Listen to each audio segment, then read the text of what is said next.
Welcome to the show, Life Starts Now, where we commit to being transparent about the transition into adulthood and some of the challenges but exciting things that transition brings. I am your host, Cole Netton, and joined with me today is my beautiful wife, Kate Netton. How's it going, baby? Pretty good. How about you? Oh, I'm doing good. I see you're looking extra spiffy today. I am looking extra spiffy today. If you're watching this on YouTube, you're probably confused because last week I said I got a minimalist shirt and I'm going to wear it every episode. But we were at the consignment store not too long ago and I found this brand new Hawaiian shirt for $5 and it's my new favorite shirt. So it was calling his name. It was calling my name, and you will see me wearing this in every episode now. So yeah, we'll see about that. Yeah, we'll see about that. That's like a little fun fact about us is we love shopping at consignment stores. And so last week when we were up in Minnesota, there's this really big one that his family took us to. And we spent like a few hours there, I think. Yeah. Not by your choosing. Against my will, but yeah. I ended up scoring. I had like 18 clothing items, 5 pairs of shoes. We had like 4 books and your Hawaiian shirt, all for like $95. So, yeah, it was and they were all in superb condition. Some of them brand new. There goes my minimalist closet. But yeah. Anyway, yeah, that's good, definitely. So we hope you're having a wonderful day today, and today we are going to be talking about the budget. Sorry, did I steal your thunder? Yeah, I was in the middle of a sentence. Anyway, today we're going to be talking about how to budget. But before that, again, we want to thank you guys so much for your support. If you do enjoy this episode and or show, please leave a like, leave a review, a question, anything you have for us. At the end of this, we had a question that we were asked that fit really well with this topic, so we're going to answer that. Anything like that helps us out. It would really help, especially starting out, help somebody who might not click on the episode to do that. So that means a lot to us, and thank you again for your support. So why are we talking about a budget today? Well, in last episode, we kind of gave you the story about how we got out of debt, what we kind of did, some of the steps we took, and we believe that this is the biggest and most important step to take to get out of debt. And if you look at a lot of the research for millionaires and wealth, and everybody has a very common theme, and that would be everybody has a budget. So why budget? Why do you need to budget? Two major things that come up when you need to budget. One, it's so you know where your money is going. You know, I talked about last week how I just kept buying stuff on Amazon and it would show up at my door. And at the end of the month, I would be like, where's my money again? It's kind of like counting calories as well. Not too long ago, I tested out counting some calories and food, and my calorie counter had maxed out halfway through my breakfast. And so it made a lot of sense as to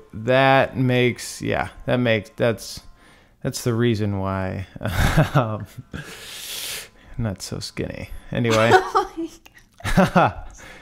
Anyway, but that's the big part of the budget, and that's why you have to do it. So you know where your money's going, so you can adjust on things like I'm eating out way too much every month, and I'm spending $400 a month on restaurant food. Are you kidding me? And then you can tone that down a bit and keep track. And so you can change that, mix and match it with some other stuff to balance it out. And then this is where you also tell your money where to go. Yeah. Instead of your money going wherever you feel is right in the moment, you are starting at the beginning of the month, telling every dollar that you are making where to go, whether that is in a savings account, whether it's towards debt, whether it's towards rent or utilities or some fun money. And there's also just this big overwhelming sense of peace, at least for me, that comes with a budget, because there's no more questions. Like, you're not thinking to yourself, oh crap, I only have $500 left in my checking account. What expenses do I have still this month? I still have 2 weeks left of the month. Where did all my money go? And how am I going to figure out these bills that are going to be withdrawn in the last 2 weeks of the month? So, but you don't have to worry about that if you commit to a budget and stick to a budget.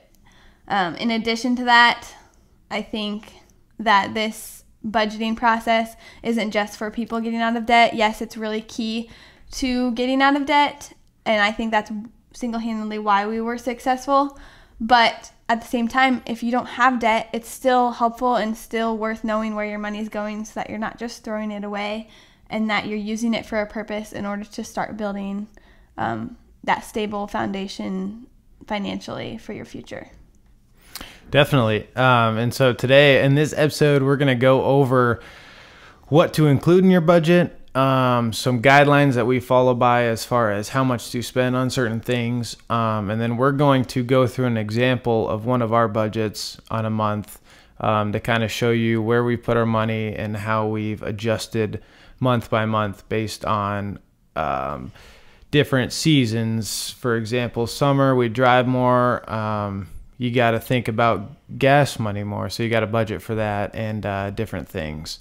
Okay, so starting with what to include in the budget. So it starts out with how you're going to track it.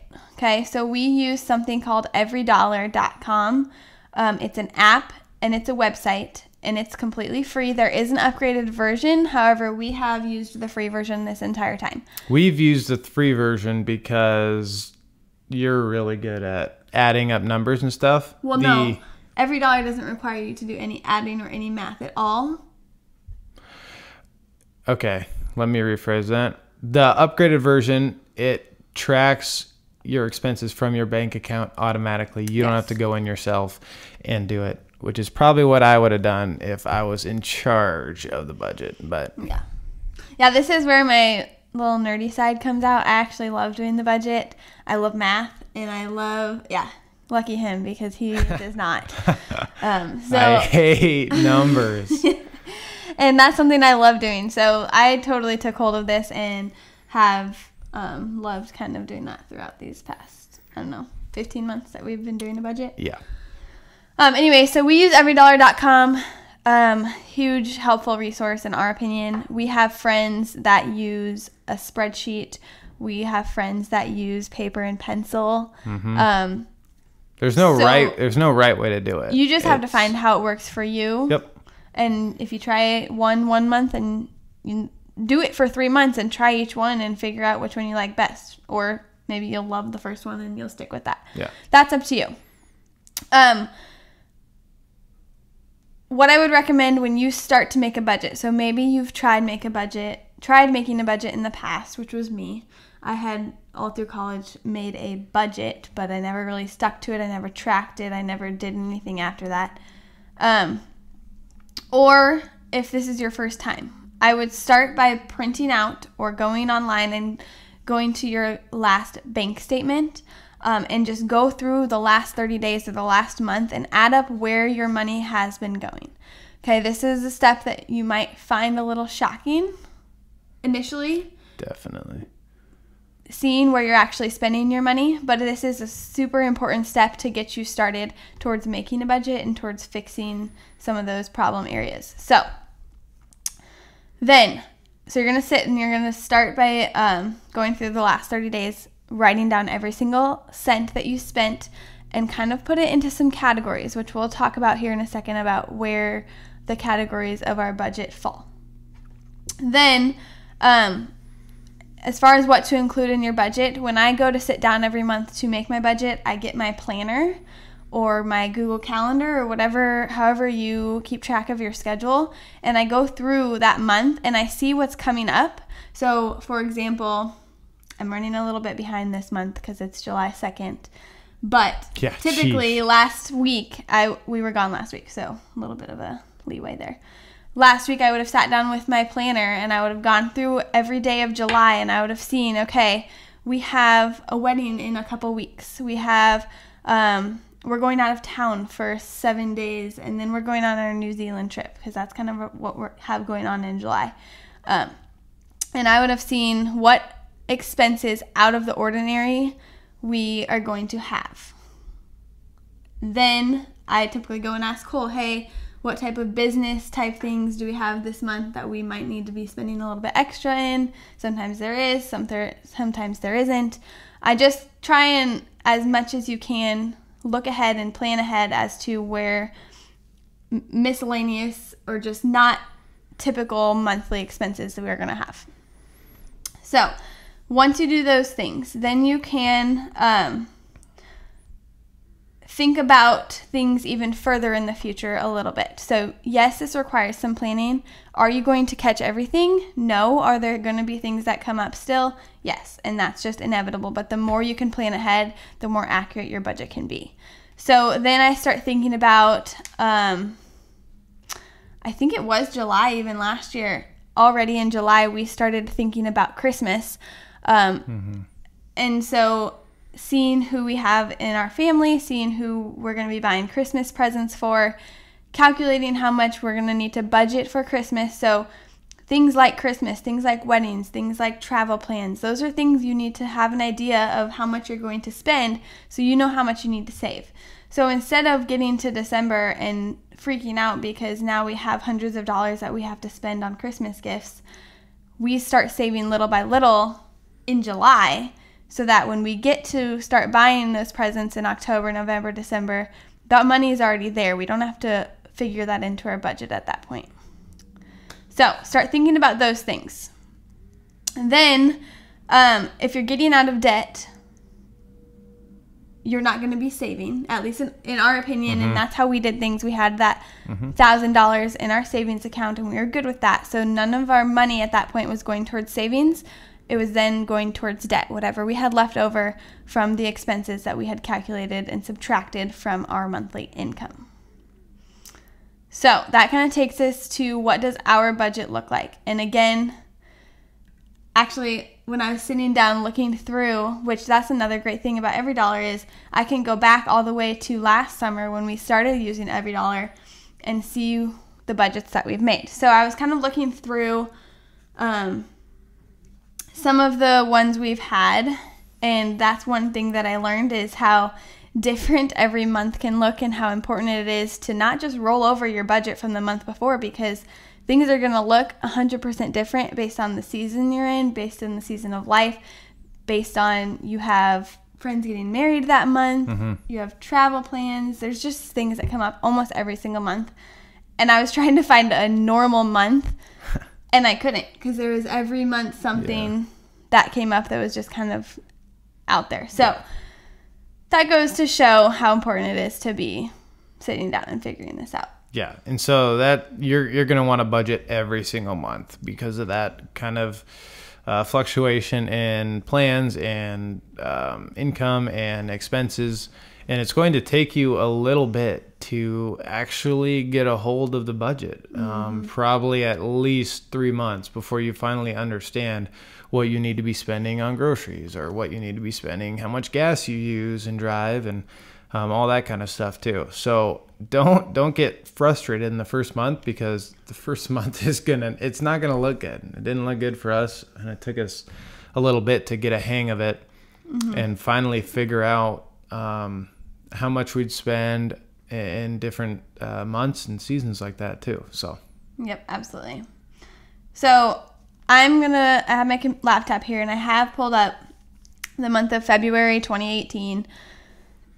Really no rhyme or reason why I chose that one. I just did. This was actually the month that we got out of debt. So this was the month we made our final payment on our student loans. So has a special place in my heart. Historic month.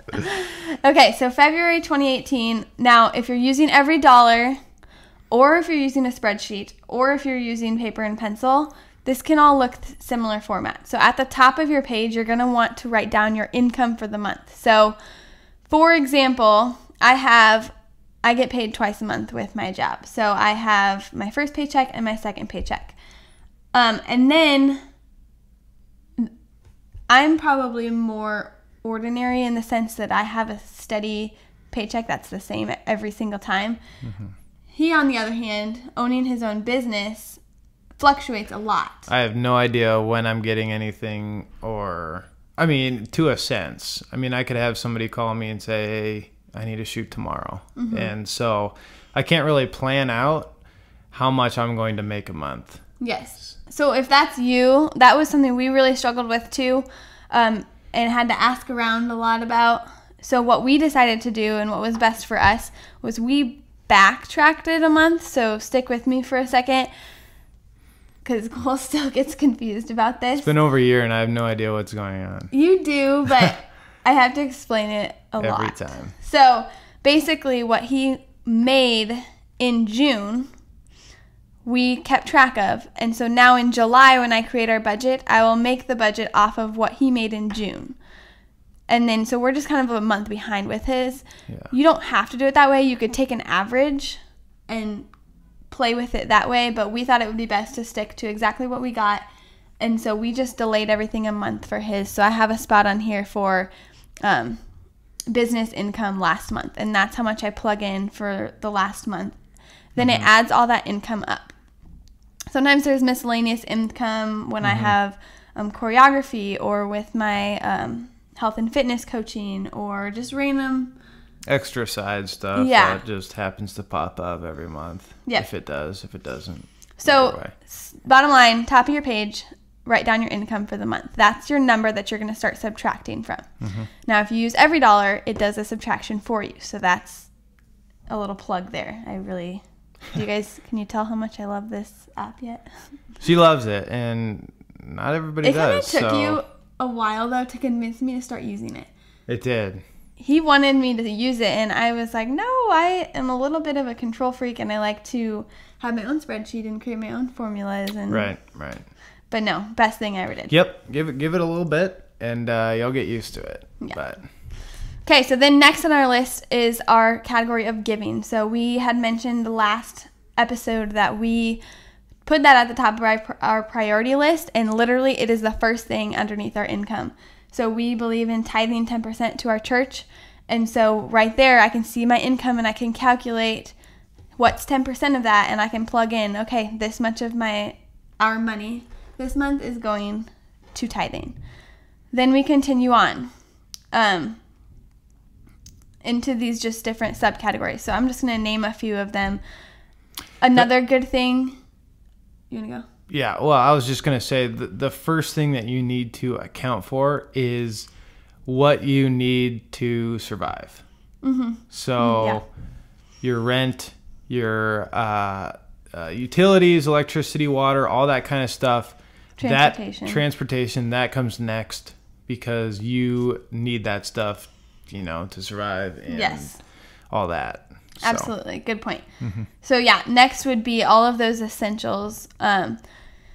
So for instance, that's what I was going to say. Another thing that's helpful on every dollar is it has a lot of these preset, and from there, which was really helpful, because then I wouldn't forget very many things once I started using this.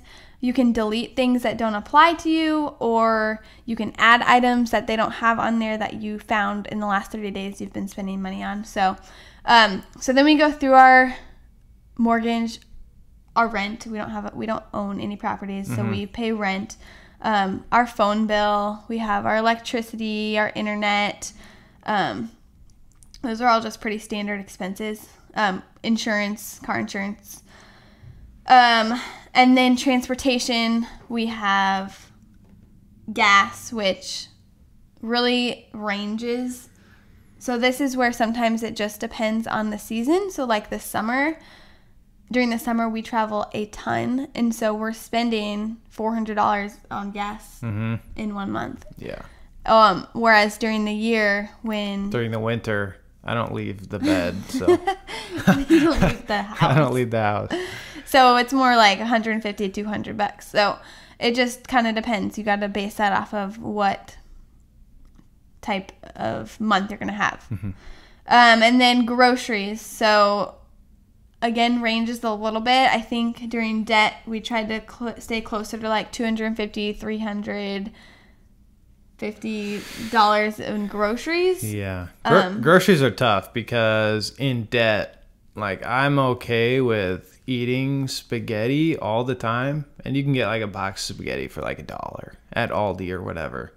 But Miss Health Nut over here, it just doesn't fly with her. So we definitely had to compromise on, because all that healthy stuff is so much more expensive.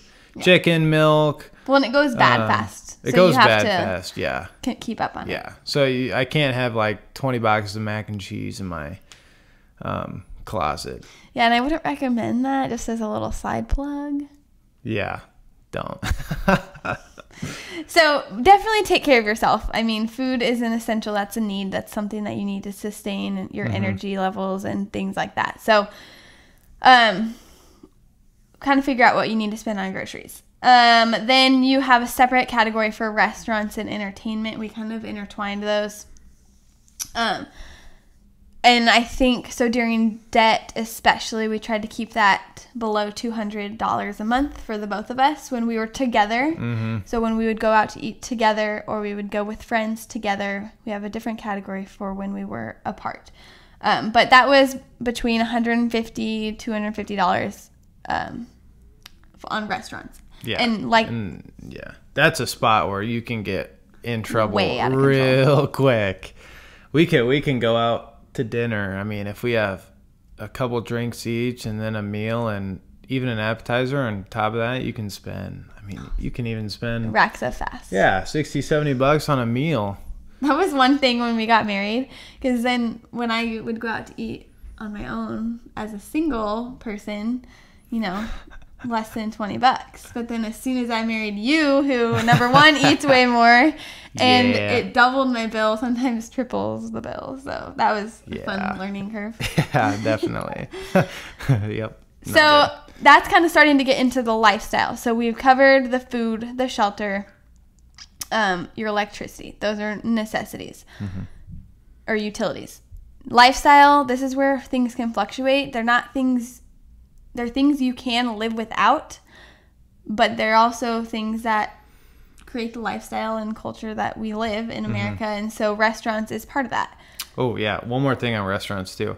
You can do little things like ordering water or or split. Oh, what we did a lot was we split a meal. Yeah. It was terrible, but we did it. I actually liked it. She enjoys it, but I just sit there starving the rest of the night. But those are simple things that you can do, though. You don't have to say no to going out with your friends. I mean, getting out of bed. So now, like, it's exciting to be able to be a lot more free on that sense. But if you're trying to save and cut back, go with your friends. We never said no. We never said no to social outings, really.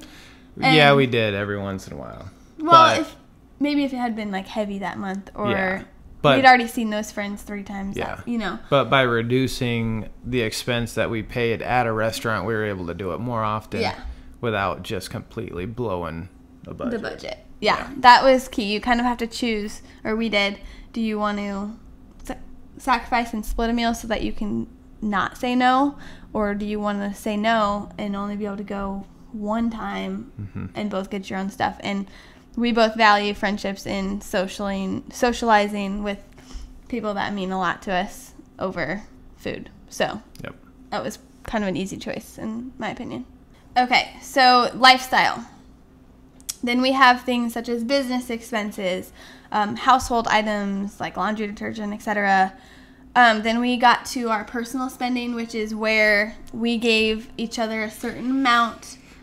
We set that amount at the beginning, and that was stuff we could use for personal choices. So if Cole wanted to order something on Amazon, if I wanted to stop and get Starbucks on the way to school, if we wanted to go out to eat with a friend or somewhere without each other, which we highly encourage, that had to come out of our personal spending. So that was a learning curve, because we started out, when we started getting out of debt, the first month we gave each other $50. Yeah, $50, and that was terrible. Yeah, but like at the same time, it was doable.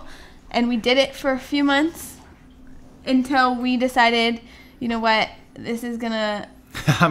it's... Especially for you. Especially and it was for hard. me. $50. If you think about $50 as your personal spending for 30 days, like, it's incredibly hard. Yeah. Like, I could go for a round of golf and spend all $50 in 1 second. Also, if you know me, I drink Bang Energy all the time, and I spend like $40 a month on that. Yeah. That was one thing I told him is going in that category if he's going to need it so often. It's just like me going to get coffee. Yeah.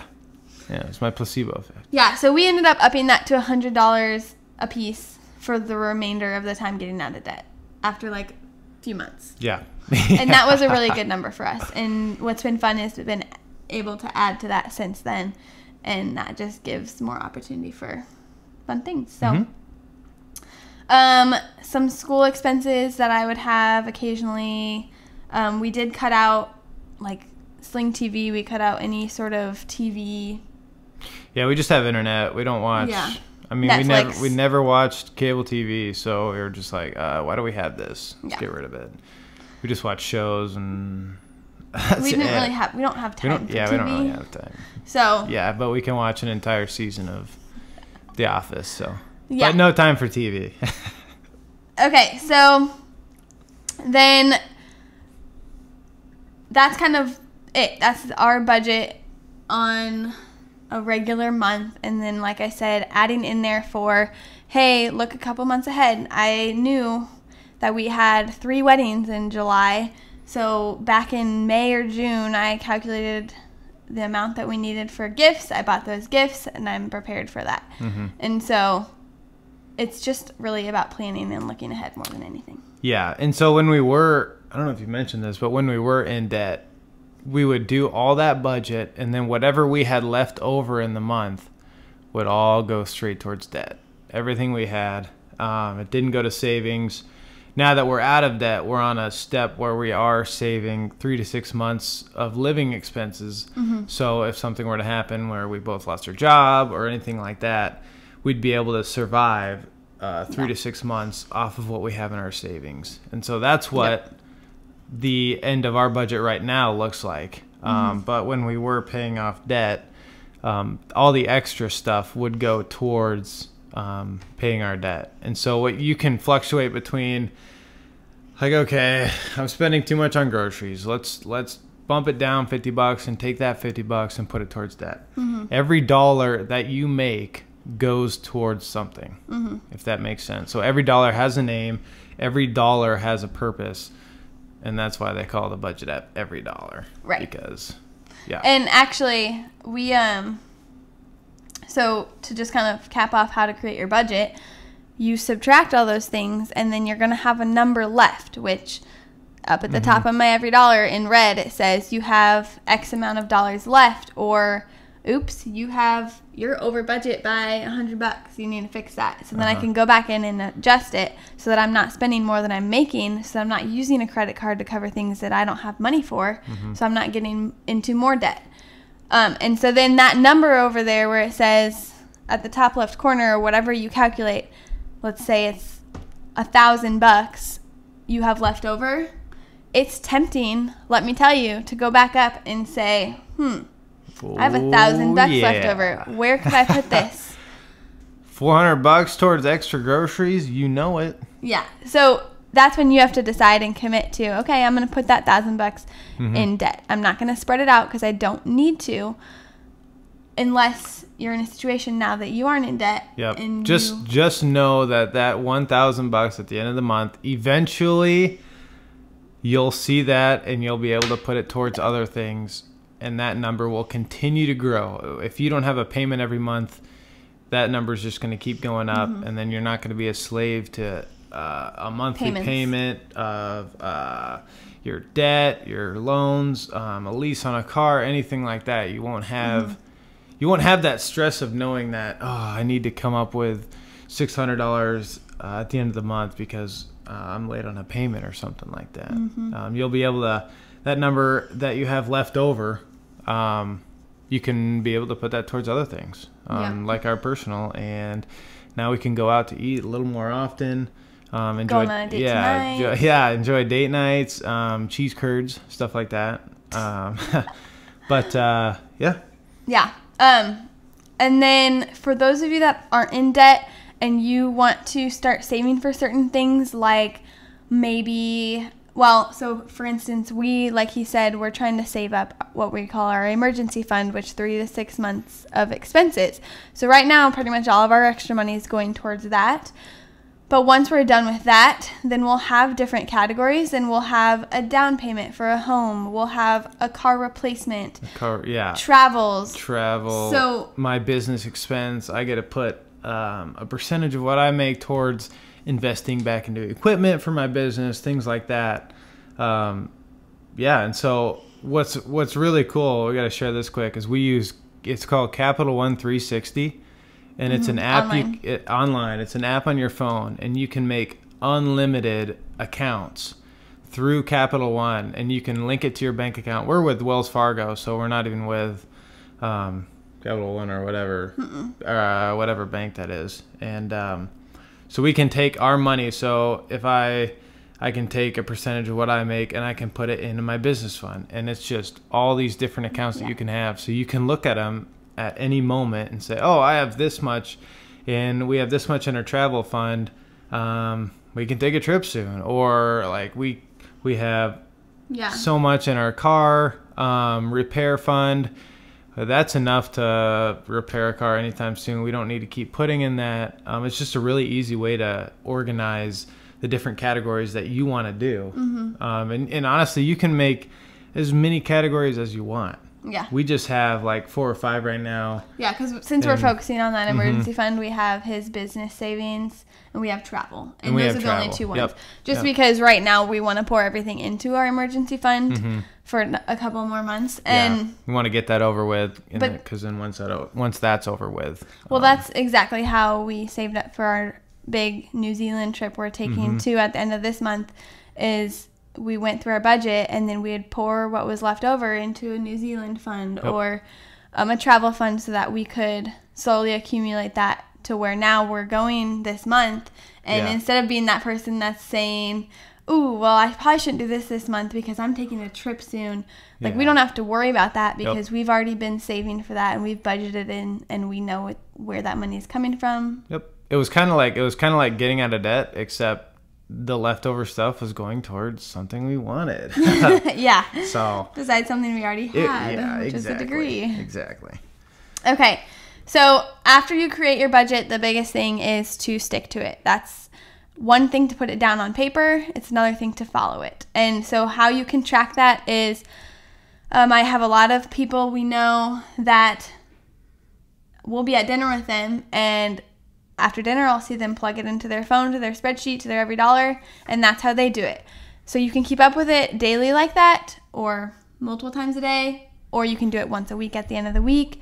I do it twice a month on a good month. I would say I sit down and plug things in twice a month. It's gotten easier since we know a little bit of how much we can spend and things like that. At the beginning when we started, we would do it more often. And I would recommend that for sure. Sometimes I kind of wish I was better at doing it like every week. Some weeks just don't allow the time for it. But that would be helpful and stick to it even more, I would say. But it's kind of fun when you come to the end of the month and you didn't spend as much as you thought you would on this, maybe you overspent on this part of it. The best thing, you want to be just as accurate as you can from the get-go. Another little tip that we kind of missed was there's a couple of percentages for things that we recommend, and one of those, which is big for us and has saved us a lot of money, is to not spend over 25% of your income take home pay on your rent. That's not including utilities and stuff, but your rent and your apartment should not be more than 25% of your take home pay. And that is not a number that we made up. That's a number that we've gotten from mentors and people that we've listened to. And that's just where the math falls out. If you're spending more than 25% of your take-home pay, it's going to be really hard to logistically make it in all the other areas. And so that's not something we just made up, but we knew going into moving from Ames to downtown Des Moines, this is our budget. We can't spend more than X amount. And we searched and searched and searched, and we came close to so many and times. being like, well, we can make it with this much, but like, man, this is such a nice place. We can do it. Like, we can do it. It's going to be a little bit of a push, but I'm willing to sacrifice. It's not worth it. It's not 100%. worth it. And we are so glad that we waited. And we happened to come upon, like, we were ready to give up searching and go with this one place. And we happened to stumble upon another complex. And I don't really like to say happen to, because, like, I know that was definitely God's plan for us, is that we came across this complex that was in our budget, well within our budget. Yeah. And it has been a huge blessing and a huge reason why we were able to do it. And we definitely want to talk about that in another episode, because I think we went to every single apartment complex in downtown Des Moines. And what's really cool about that is it's kind of fun. You can barter a little bit with some apartments and bring back deals and try and talk them into some stuff, because if you understand the market, there's too many apartments downtown for people living. In our opinion, we've seen places open for a long time, still looking for renters. So there are a couple ways that you can convince. That was kind of fun. Yeah, it was kind of fun. We'll get into that later. Yep, definitely. All right. You want to go over the questions? Yeah. So we had a question on our last YouTube video. And it went perfectly well with this subject. We wanted to wait to answer it. So in case you guys had the same question, and we kind of answered it earlier a little bit. Review. But the question is, how do you tackle budgets and paying off debt around the holidays? That's always when I get into the bad habit of using the credit card. You're not the only one. Definitely. Yeah, that's pretty common. Yeah, and that was definitely me in college too.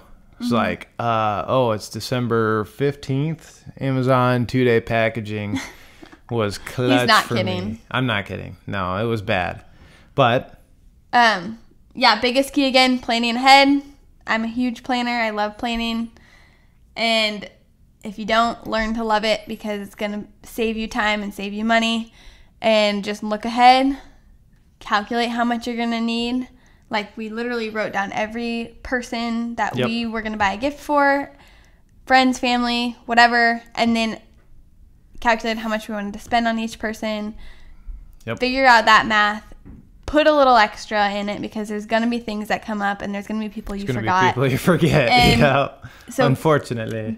Put some cushion on that, and then back it up however long. So if you want to be saving $100 a month and you need to spend $500, then back it up to August and do 100.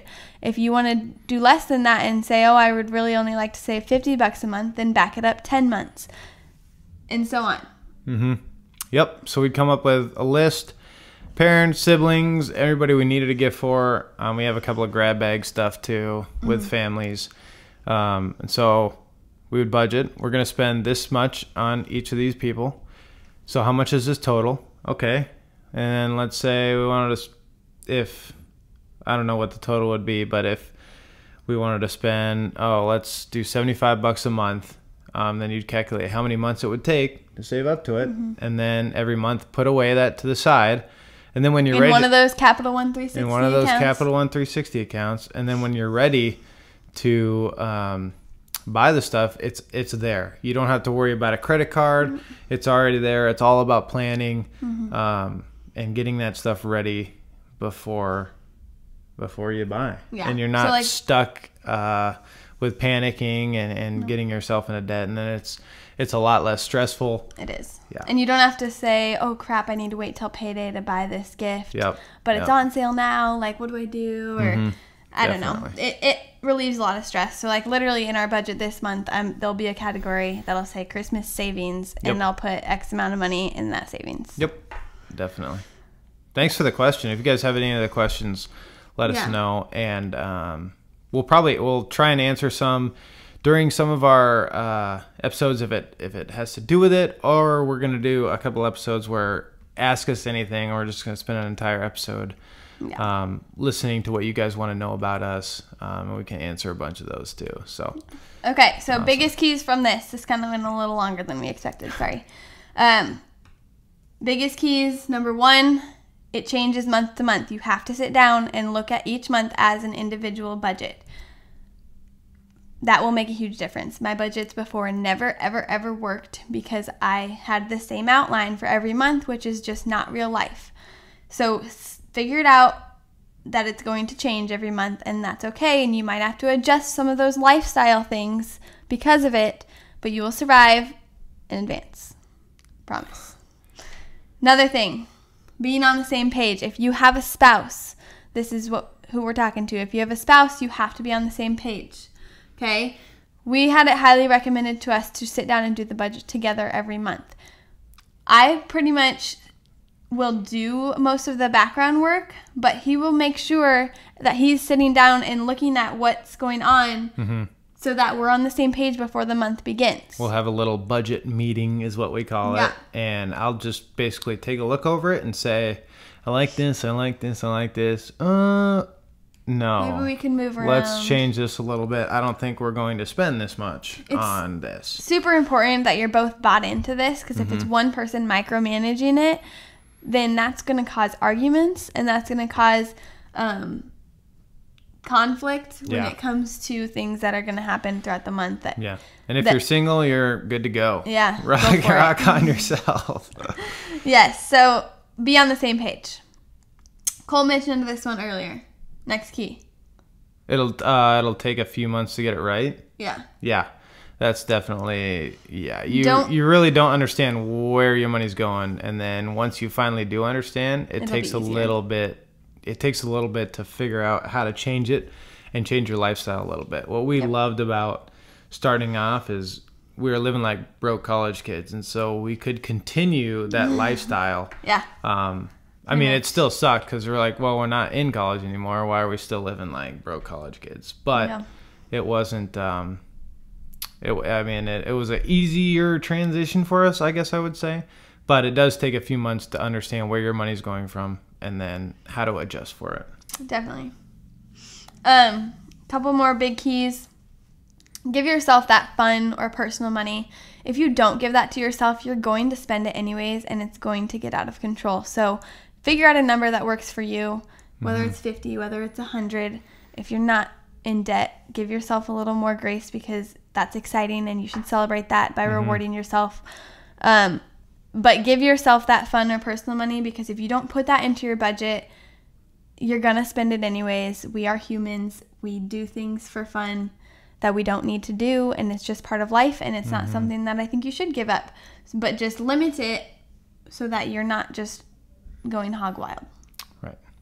And then giving top of the priority. I mean, throughout this entire time, that has been at the top of our priority, and I think that's important.